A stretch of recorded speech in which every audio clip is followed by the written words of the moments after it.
Hey yo, what's up with y'all? In today's video, you will learn to win more fights as a duo. If you and your duo suck and y'all just can't figure out why, in this video, I will carefully explain what you should be doing as a duo to win more fights. These are things you guys should both be practicing, so don't be afraid to send this video to your duo. This video is going to have a bunch of examples, tips, and situations. I'm going to explain a bunch of do's and don'ts, so without any further ado, let's get into it! Alright, so one of the most important things you and your duo should have is a good landing spot. You see, in this situation, me and my duo were just landing at the two turtles, and there just so happened to be another team landing there. And yeah, we win 90% of these fights, but in this case there was just too many people, so I had no choice but to back off. And I'm already knowing they thought the other person was my teammate, that's why they focused him instead and left me alone. But you see how I waste no time leaving? Let's say you and your duo landed somewhere, right? And one of you didn't get enough loot, and you both were in two different places, but you were at the same POI. If you keep looting and looking for a shotgun when your teammate has a perfect shotgun waiting for you, then you're just wasting time. You need to get together, heal, and then rush. You never want to waste time looting, and you never want to stay too far away from your teammate. That's how you lose off spawn every time. You see how I didn't waste time going back to my teammate? I knew he had a gun and he could temporarily protect me, and all I needed was a couple of seconds to get back on my feet. And of course, off spawn, nobody has a lot of mats or shield, so everyone's desperate. And me in this situation, I'm already knowing this. So instead of me focusing on building, I'm going to focus on hitting shots first. That's why in the beginning, if I know I don't have enough mats, I'm playing off a straight movement. One of them charges at me and I take advantage of it. There is a slight delay when putting a drill away. Then of course, I realized there was two of them, so I couldn't sit still. So I kept moving. Long story short, we end up finding him later and getting the kill.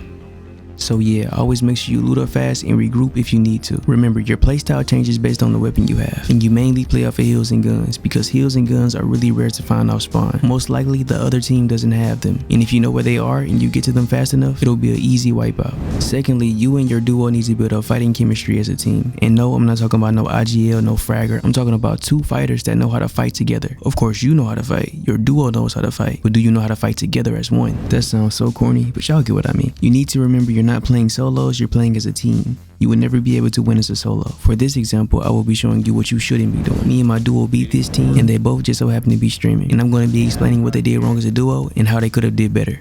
Okay, so me and my teammate just got done looting the two turtles, and I ended up going to my second rotation spot just to find out that there was another team there. They didn't look that skillful, so I thought it would be best just to kill them as fast as possible. But then I noticed I was getting shot at from across the water. By that time, my duo had already noticed the other player. I guess he was trying to flank or just trying to rush in or whatever, but either way it goes, he made a lot of mistakes. So I jump in, one pump the floor because his one shot to sentinels. Then I finished off the gunfight. What his teammate did wrong, he rushed in without his teammate being around at all. You want to make sure your teammate is at least near you at all times. Just your teammate's presence alone is enough to make the fight change. But as you can see, he rushed in alone and he really didn't even know what was going on. He just rushed in blindly, leaving his teammate. He didn't even start off the fight properly. If he would have started off this fight properly, he would have stood more of a chance. 2, he should have made more space for himself. He didn't have enough space to move around. I don't know why he thought he could just make one box and that would be okay. There's two of us, of course we're gonna jump in a box. But if there was two boxes, it wouldn't even matter if we jumped in a box. He has another box. Excuse me if my voice is getting raspy, I've been talking for too long. It's 8 in the morning. 3, you should not abuse your rotation unless your teammate has the same rotation. You see, he had no fast way of getting to the island like his teammate did. To be honest, he couldn't even help if he wanted to. It's not even his fault. So now he's in a guaranteed 2v1. If his teammate would have stayed alive for a little bit longer, he would have had the perfect flank. Now when his teammate gets here, notice how he rushes and then just stops. When you're rushing somebody, I don't care if it's one person or two person, 3 person, or even 15 players. He was supposed to keep building and claim everything possible above us. But me knowing how powerful this is, I didn't give him no time to react. I claimed it all as fast as possible. In this situation, all you can do is just claim anything you can to make the other player more predictable. That could be building and baiting them to chase you a certain way, or cutting off their exits to make sure they don't have no other way to go but the way that you made for them. But you see, him not building gave me enough time to claim everything. If he would have been claiming builds and made himself a box, it would have been a different story. There wouldn't be anything for me to take. He didn't start his fight off properly either. Then at that point, he was just panicking. Get me off this game. Get me off this game. I thought I was underneath something. But the key point that really messed them both up is not staying together. You must be near your teammate at all times. It's almost mandatory. You're playing duos, not solos. His teammate was playing like he was playing solos. Play at your skill level. Do not try to play above it just because you feel good. Start off the fight correctly. Stay near your teammate and box up. He was so far from his teammate, he couldn't even support him. He couldn't get any tags, he couldn't help distract anybody, and that's because he was too far away. Don't leave your teammate behind. Okay, now that you have all of the information on how to stay together and not leave your teammate, I'm going to teach you how to fight with your teammate. This fight starts off with a team flying over our head with a car, which is very random, but you know it's Fortnite, so it really don't matter. In my head, I wanted to make them look stupid by blowing up the car and making them take fall damage out of the air, but I couldn't break the car in time, and I should have asked my teammate to help me spray it, but that was just poor communication on my end. No, they build up at me and I do a clinger play, and that gives me free 50 damage, and it also blows everything up, and I use that as an advantage to get in. Unfortunately, I couldn't get in, so I go for a double pickaxe and a pump sit, but this crash out ends up just jumping out the box. I swear you cannot predict bad players, bro. And then now you see me missing a bunch of shots because I suck at the game and my controller aim isn't enough. Then I found out where he is and I go for another phantom shot. And we're not going to talk about this part, okay? I'm a fat finger controller player, bro. Yes, I press pause, but he doesn't kill me because he's bad at the game. But the main point of this whole entire situation is that I took time out to heal, and when I was doing that, I told my teammate. Once I said that, my teammate's role is to apply pressure but not to rush. You see how he stays near me? He doesn't have to get in the same box as me. He can continue to fight, but he's just near me now. Long story short, one of them runs away and the other one dies. But the fight after that gets really interesting. In this fight, me and my teammate are both in two different spots, applying pressure on two different areas. He has the upper level and I have the lower level. When one of us spots a weakness, we get together and then we fight together. And that's how you break down a team. Notice how when he's rushing in, I'm securing all of his blind spots. I'm noticing and securing every single blind spot that he has so he doesn't have to. His main focus should be fighting, and I'm supporting that. Also, we're not going the same way. We're near each other, but we're not jumping at the same box. You and your teammate never want to be on the same wall. That makes you more predictable, and that also gives them more opportunities. If you guys are both applying pressure at two different angles, you're going to make that team make mistakes. They can't keep track of two people continuously moving around and applying pressure together. And when I say continuously moving around, I mean continuously moving around. There is no sitting still at all. I'm talking about straight sprinting, strafing, and jumping. All they're going to know is that we're around, but they're not going to know exactly where we are. And eventually when they move around, they're going to leave themselves open. That's when we jump in. Notice how I'm applying pressure from above and he's applying pressure directly in front of him. He has to turn around and look at one of us, and when he does, one of us will get in and get the kill. Next we go for his teammate. Notice how I'm spraying his wall and he tries to pre-fire, and then as soon as he looks at the other wall to find my teammate, he takes his eyes off of me.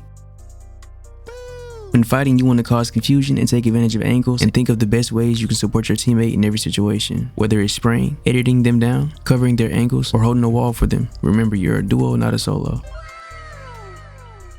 A really good way to practice this is to play realistics and apply everything I said. Use angles, support your teammate, step back when you need to. Also take time out to learn how to actually fight. Study yourself, study your opponents, learn their habits, make a reaction list. That lists a bunch of reactions you should have to a certain thing they do or to a certain area or thing they're doing. You want to build up an arsenal of reactions over time. You can only get this by playing against people. The more you lose, the more you learn. And to take it a step further, you can even talk about this with your duo. Notice how we fight this one player. While I'm applying 100% pressure, he's using his presence to throw him off. While I was applying pressure, guess where my teammate was? See? Find different ways to utilize each other and add to each other's playstyle.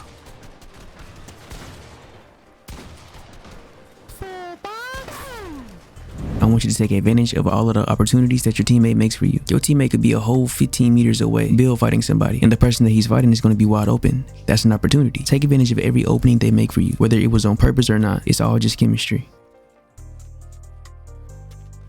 Notice how we both get in at different angles. Not gonna lie, that boy was a track star. He had straight cod movement. He was supposed to die right there. He had straight cod movement. But in an act of running for me, he ran back into my teammate and died.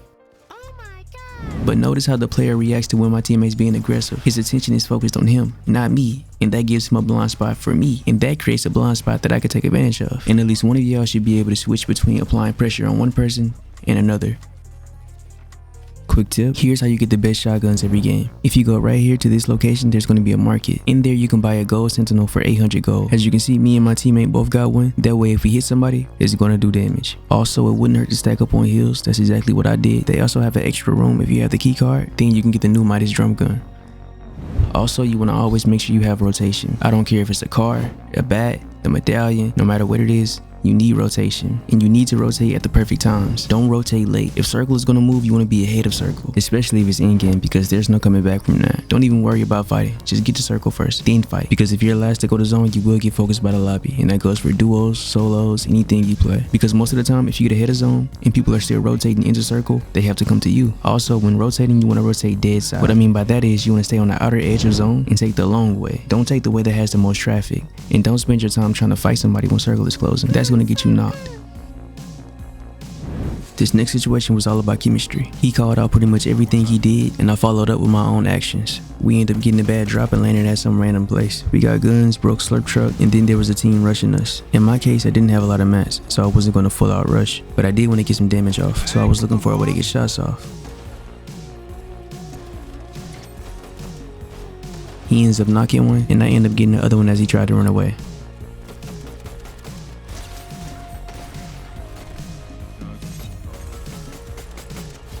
Then there was another team rotating in, and I wanted to rush and I let him know that. So he followed up, and that's just him following up with my actions. As you can see, they both built up and looked at me, and one of their backs was open, and they gave him a free kill. And I just rushed the other player.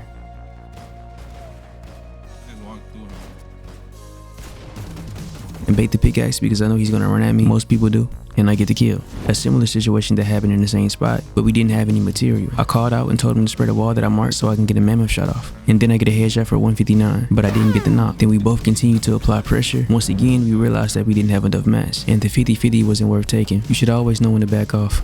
Don't be greedy for loot or kills. Pay attention to what you're capable of, and don't force anything unnecessary. If one of us don't have mats, we don't fight. If one of us don't have material and we don't have enough to split, we don't rush. And this next situation is basically me doing all of the wrong things. Like, let's assume I took all of the tips from this video and did the opposite. Okay, so there was a team rushing us. I tried to get a shot off. I missed, but I got an AR tag. I noticed that one was rushing up, so I pre-pieced and predicted everything he was gonna place and took it before him so I can get a free shot. And it paid off.